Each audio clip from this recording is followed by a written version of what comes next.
Lewis dot structure for polyatomic species.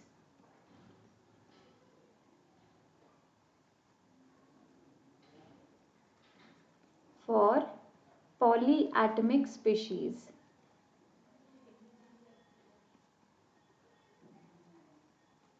Okay तो हम Lewis dot structure पढ़ेंगे for polyatomic species. हमने देख लिया है कि हम मोनोएटॉमिक और डाईएटॉमिक के लिए कैसे बनाते हैं। तो हमें पता है कि जब डाईएटॉमिक होगा तो दो ही एटम होंगे, ठीक है। तो उसके बीच में हम जितने भी शेयर्ड इलेक्ट्रॉन होंगे उनको हम रख देंगे तो आपको बॉन्ड दिख जाएंगे, और जो अनशेयर्ड हैं उनको हम लोन पेयर की तरह इक्वली डिवाइड करके यूज कर सकते हैं। लेकिन जब पॉलीएटॉमिक स्पीशीज आएगी तो पॉलीएटॉमिक स्पीशीज में हम क्या करेंगे, ठीक है। तो पॉलीएटॉमिक स्पीशीज के लिए हमें क्या करना चाहिए, तो पॉलीएटॉमिक के लिए हमें सेंट्रल एटम बस देखना है। तो एक्स्ट्रा चीज क्या है कि सेंट्रल एटम कौन सा है ये पता लगाना है, ठीक है। तो इसमें जो रूल है वो है selection of central atom, selection of central atom, ठीक है। मेन आपका सेंट्रल एटम आपको सेलेक्ट करना है। तो सबसे पहली जो चीज़ है कि लेस इन नंबर होना चाहिए। आपको जितने भी आपने ऑक्सो एसिड्स पढ़े हैं या फिर आप पढ़ोगे मेन ग्रुप केमिस्ट्री में, आप देखोगे कि जो सबसे लेस इन नंबर होता है वही सेंट्रल एटम होता है मोस्टली, ठीक है। लेस इन नंबर, ऐसा क्यों? वो कम नंबर में होगा तभी तो वो बाकियों को जोड़ पाएगा। वो खुद ही 3-4 प्रेजेंट होंगे तो क्या होगा। एग्जाम्पल क्या हो सकता है, जैसे हमने H2SO4 देखा है ना। सल्फ्यूरिक एसिड है ये, इसमें जो सेंट्रल एटम है वो आपका क्या है, सल्फर है। एक ही सल्फर प्रेजेंट है तो वो ऑक्सीजन और हाइड्रोजन को जोड़ कर रखेगा, ठीक है। सेकेंड जो पार्ट है वो ये है कि अगर मैं देखूं इन SNF3, ठीक है, मतलब कि आपको यहाँ पर पता चलेगा कि दोनों ही एक एक प्रेजेंट है इन SNF3।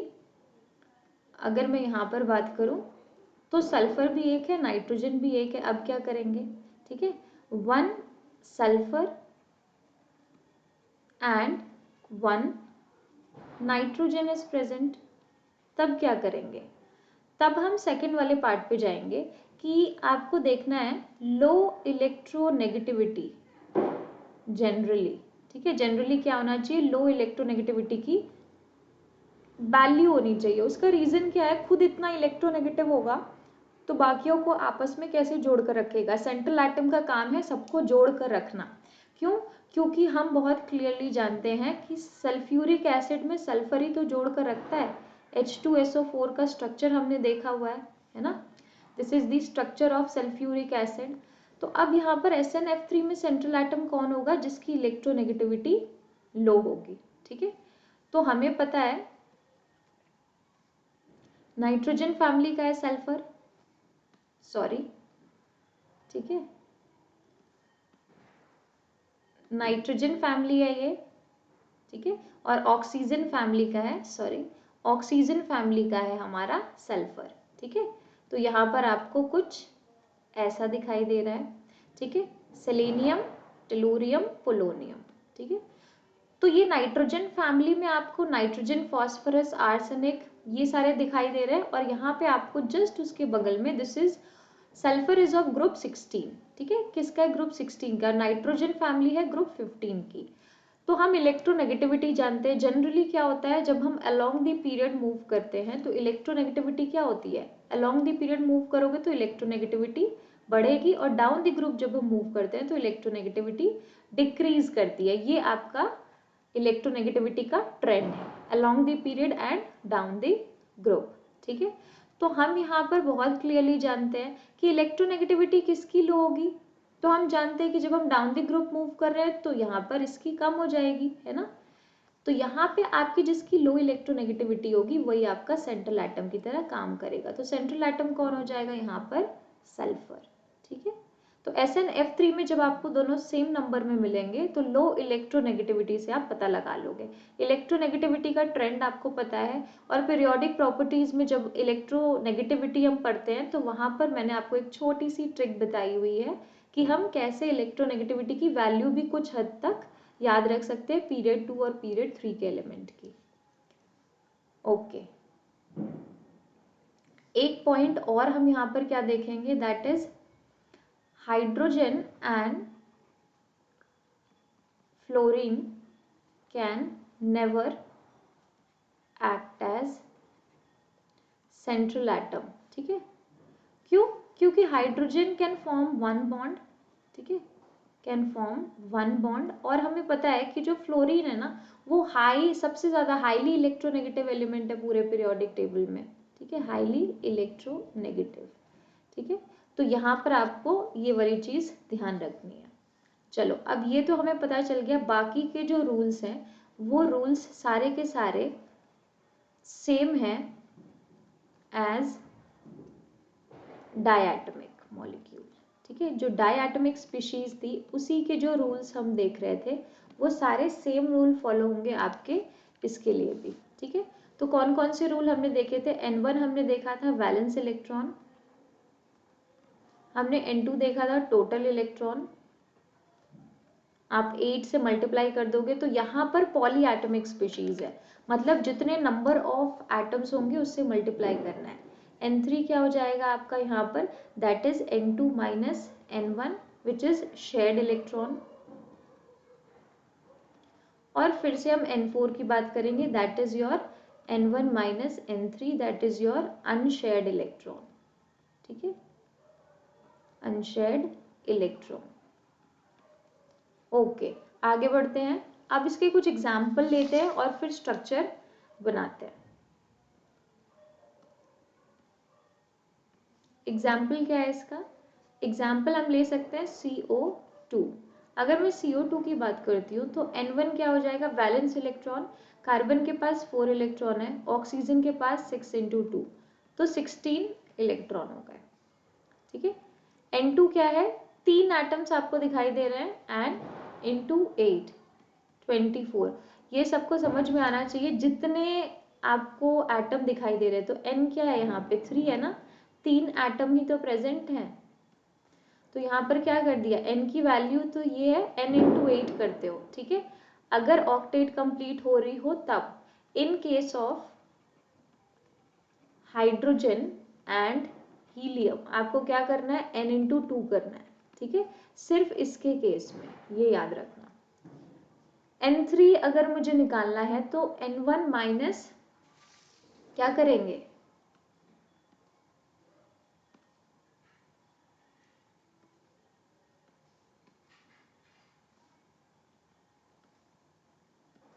N2 माइनस N1, इससे हम क्या निकाल रहे हैं, शेयर्ड इलेक्ट्रॉन। तो कितने शेयर्ड इलेक्ट्रॉन आ गए, 24 माइनस 16 दैट इज 8 इलेक्ट्रॉन। ठीक है, 8 इलेक्ट्रॉन हमें पता चल गया। N4 क्या है, N1 माइनस N3, और ये क्या है आपका अनशेयर्ड इलेक्ट्रॉन है। ठीक है, ये कितने आ गए आपके यहाँ पर, N1 क्या है, that is your 16 minus 8 that is 8 electron. अब इसका स्ट्रक्चर बनाते हैं। स्ट्रक्चर बनाने से पहले हमें यहाँ पर सेंट्रल एटम पता लगाना था, है ना। तो सबसे पहली चीज तो सिलेक्शन फॉर सेंट्रल एटम ही था। सिलेक्शन फॉर सेंट्रल एटम क्या हो जाएगा, selection for central atom that will be, आपका सबसे कम नंबर में कार्बन प्रेजेंट है तो कार्बन एक्ट करेगा एज सेंट्रल एटम। ठीक है, कार्बन एक्ट करेगा एज सेंट्रल एटम। ठीक है, 2 ऑक्सीजन को कौन जोड़ेगा, कार्बन जोड़ेगा। चलो, इसका यहाँ पर हम बनाते हैं स्ट्रक्चर। तो कार्बन बीच में और ऑक्सीजन आपको साइड साइड में लगाने हैं। अब यहाँ पर शेयर्ड इलेक्ट्रॉन कितने दे रहा है, तो 8 है, और अनशेयर्ड कितने दे रहे हैं, वो भी आपके 8 इलेक्ट्रॉन है। तो अगर 8 इलेक्ट्रॉन शेयर्ड हैं मतलब कि 4 बॉन्ड्स बनेंगे, है ना। तो 1 2 3 4 इक्वली डिवाइड करना है आपको, इक्वली डिवाइड करना है। ठीक है, नेक्स्ट हम किसकी बात करेंगे, 8 इलेक्ट्रॉन आपको अनशेयर्ड मिले जो कि आपका N4 निकला है, अनशेयर्ड इलेक्ट्रॉन। तो इसका मतलब क्या हो जाएगा, इसको भी हमें इक्वली डिवाइड करना है। क्या करना है, इक्वली डिवाइड। तो क्या हो जाएगा, किस पे रखना है, तो 1 2 3 4 5 6 7 8, ये आपका स्ट्रक्चर बन गया किसका, CO2 का। ठीक है, चलो नेक्स्ट स्ट्रक्चर पे चलते हैं जो कि है कार्बोनेट का स्ट्रक्चर। ठीक है, दूसरा स्ट्रक्चर देखते हैं कार्बोनेट का। कार्बोनेट इज CO3 2 माइनस, ये होता है कार्बोनेट का फॉर्मूला। ठीक है, CO3 2 माइनस। एक चार्ज स्पीशीज कर रहे हैं ताकि आपको चार्ज स्पीशीज भी निकालना आ जाए। ठीक है, N1 लिखो, अब बार बार नहीं लिखेंगे। वैलेंस इलेक्ट्रॉन कितने होंगे कार्बन के 4, 6 × 3 18, प्लस ये 2 लूज किए हैं तो आप ये 2 गेन भी करवाओगे। ठीक है, 18 × 20 24 इलेक्ट्रॉन। N2 कितने स्पीशीज है? 4, N 4 है, एक कार्बन है, 3 ऑक्सीजन है, तो 4 × 8 दैट विल बी 32। N3 क्या हो गया आपका? शेयर्ड इलेक्ट्रॉन, जो कि N2 माइनस N1 है, दैट इज 32 माइनस 24। कितने हो गए? 8 इलेक्ट्रॉन हो गए। N4 आपका अनशेयर्ड इलेक्ट्रॉन था, तो अनशेयर्ड इलेक्ट्रॉन इसमें क्या हो जाएगा? That is N1 minus N3। N1 क्या है आपका? 24, N3 आपका क्या है? 8, दैट इज 16 इलेक्ट्रॉन। ठीक है, यहाँ पर हमें पता लगाना है कि सेंट्रल एटम कौन है। तो कार्बन होगा सेंट्रल एटम, सबसे कम नंबर में प्रेजेंट है कार्बन। 3 ऑक्सीजन प्रेजेंट है, एक कार्बन प्रेजेंट है, तो सेंट्रल एटम कार्बन होगा।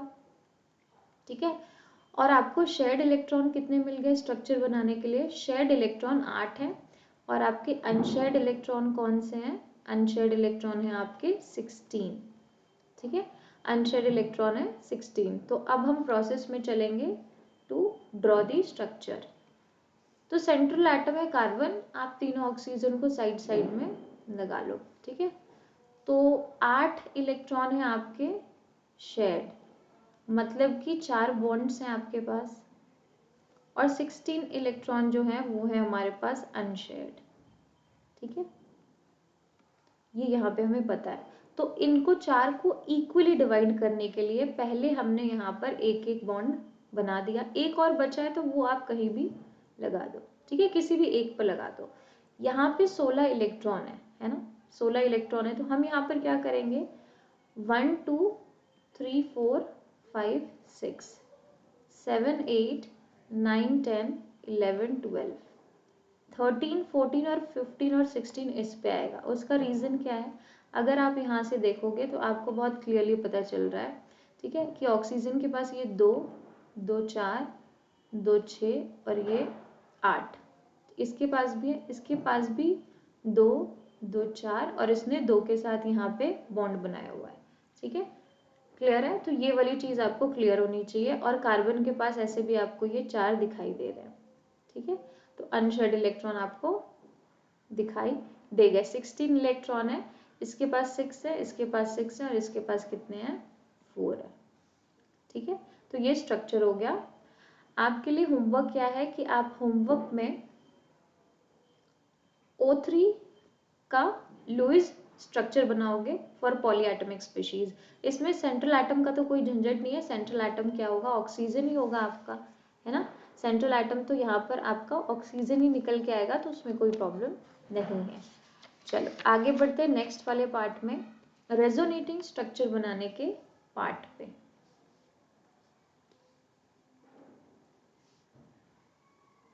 रेजोनेंस क्या होता है ये हम ऑर्गेनिक केमिस्ट्री में पढ़ेंगे। जब हम जीओसी से डील करेंगे तो हम रेजोनेंस को भी देखेंगे, है ना। और आप देखते हो ये सिंपल होता है, डीलोकलाइजेशन ऑफ पाई इलेक्ट्रॉन्स, है ना। डीलोकलाइजेशन ऑफ पाई इलेक्ट्रॉन्स को हम क्या बोलते हैं? रेजोनेंस बोलते हैं। ठीक है, इसका एग्जाम्पल हम बहुत अच्छे से एक्सप्लेन करते हैं, बेंजीन। ठीक है, क्या होता है? बेंजीन को हम ले लेते हैं। देखो आप में से बहुत सारे लोग ऐसे बेंजीन को बनाते होंगे और बहुत सारे लोग ऐसे भी बनाते हैं। ठीक है, तो इन दोनों में से कौन सा स्ट्रक्चर गलत है? कोई बोल सकता है कि इन दोनों में से कोई एक स्ट्रक्चर गलत है, एक सही है? नहीं, बोथ आर बेंजीन, दोनों बेंजीन है और दोनों स्ट्रक्चर करेक्ट है। यहाँ पर सिग्मा बॉन्ड पे कोई फर्क नहीं पड़ा। डीलोकलाइजेशन किसका हुआ? पहले अगर मैं यहाँ पर नंबरिंग कर दूँ 1 2 3 4 5 और ये 6, तो आप देखोगे कि पहले किसके किसके बीच बॉन्ड था, यहाँ पर 2 3, ठीक है, यहाँ पे 1 2 3 4 और ये 5 6, मतलब आपको इनके बीच में बॉन्ड दिखाई दे रहा है। यहाँ पे किसके बीच में, 2 3 के बीच में, 4 5 के बीच में और 6 1 के बीच में। तो डीलोकलाइजेशन किसका हुआ, पाई बॉन्ड का हुआ, ठीक है, पाई इलेक्ट्रॉन्स का डीलोकलाइजेशन हुआ। तो यहाँ पे हम क्या देखेंगे कि ये दोनों स्ट्रक्चर आपके करेक्ट हैं। क्यों, क्योंकि we can not explain all properties of benzene with one structure, all properties with one structure,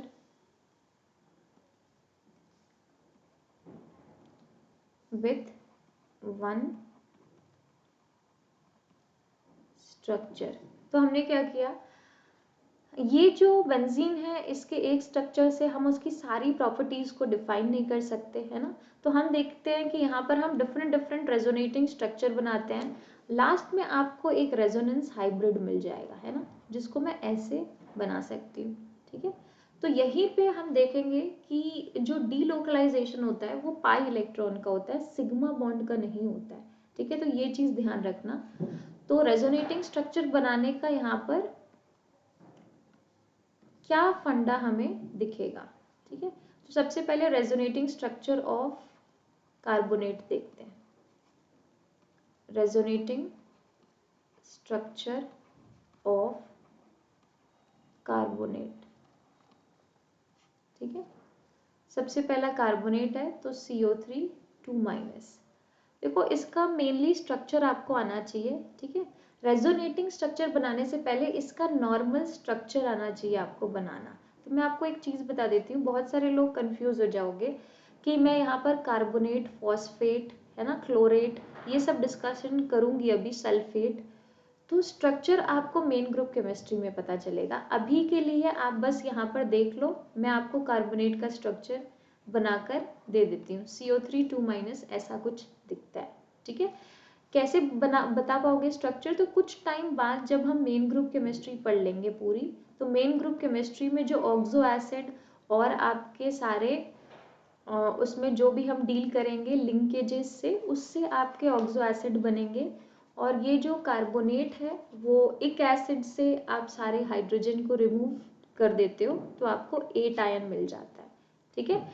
ये कार्बोनेट किससे आया है, अगर हम यहाँ पर देखें तो ये जो कार्बोनेट है ये हमें पता है आपका कार्बोनिक एसिड से आया है ना। कार्बोनिक एसिड आपका क्या है, H2CO3। अगर मैं एक एसिड से ऑल हाइड्रोजन को रिमूव कर दूंगी तो कितने हाइड्रोजन रिमूव होंगे, 2। तो CO3 था और 2- हो जाएगा। तो यहाँ पे एक एसिड से सारे हाइड्रोजन रिमूव करने से 8 आयन बनता है ना। तो ये क्या हो जाएगा, कार्बोनेट, है ना, ये बन जाएगा कार्बोनेट, ठीक है।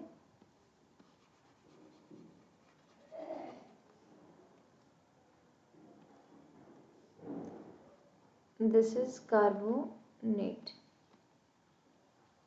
CO3 2-।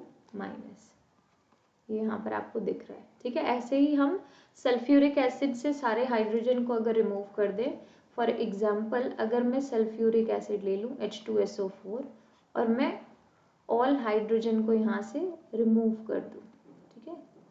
तो यहाँ पर SO4 बना 2-, दिस इज योर सल्फेट, ठीक है। तो एक एसिड से मैंने अगर सारे हाइड्रोजन को रिमूव किया तो ये सल्फेट बन गया। अभी आपको सल्फेट भी दिखाई देगा। ऐसे ही H3PO4 है, this is your phosphoric acid, है ना। अगर मैं फॉस्फोरिक एसिड से सारे हाइड्रोजन को रिमूव कर दूंगी तो 3 हाइड्रोजन रिमूव हुए, तो PO4 3- ही होता है आपका फॉस्फेट, ये याद रखना, ठीक है। This is your phosphate. तो किसी भी एक एसिड से अगर मैं सारे हाइड्रोजन को रिमूव करती हूँ तो आपको क्या मिलेगा 8 आयन, 8। ठीक है, क्लियर है? ओके, तो हम रेजोनेटिंग स्ट्रक्चर की बात कर रहे हैं। ठीक है, तो रेजोनेटिंग स्ट्रक्चर में सबसे पहले हम देखेंगे किसका resonating structure, that is carbonate का।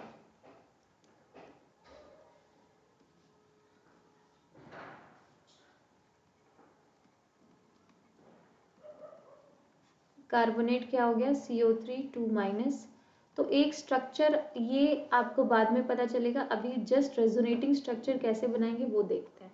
ठीक है, तो मैं आपको यहाँ पर बोल रही हूँ नंबरिंग कर लो, ये 0 है, ये 1 है, ये 2 है, ये 3 है। ठीक है, एक बार ही डबल बॉन्ड है। रेजोनेटिंग स्ट्रक्चर होता क्या है, तो हमें पता है रेजोनेटिंग स्ट्रक्चर जो है वो डीलोकलाइजेशन ऑफ पाई इलेक्ट्रॉन है, मतलब पाई बॉन्ड का डीलोकलाइजेशन होगा, है ना। डीलोकलाइजेशन किसका होगा,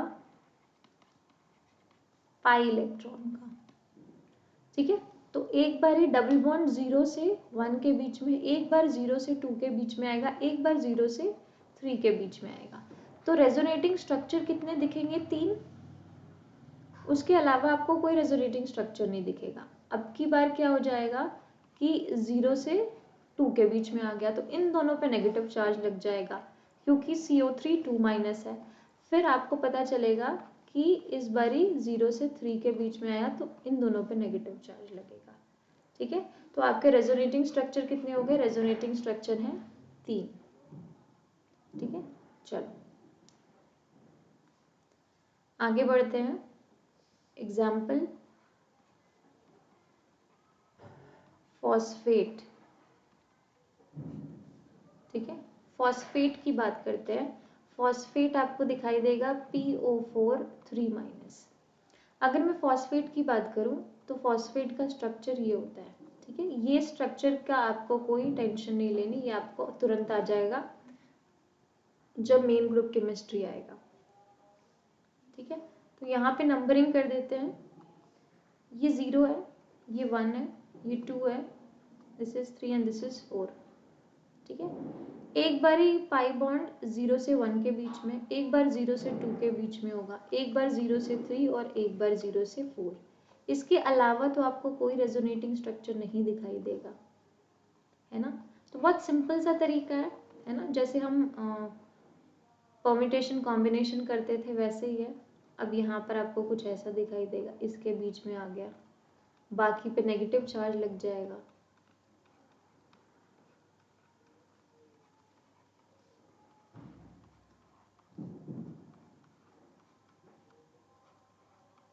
दिस इज 4 रेजोनेटिंग स्ट्रक्चर।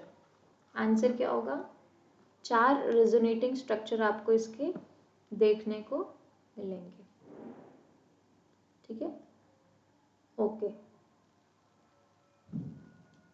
आपके लिए होमवर्क क्या है, तो आपके लिए होमवर्क है, आप 2 रेजोनेटिंग स्ट्रक्चर बनाकर लाओगे। कितने रेजोनेटिंग स्ट्रक्चर हो सकते हैं, रेजोनेटिंग स्ट्रक्चर, तभी आप नेक्स्ट वीडियो देखोगे।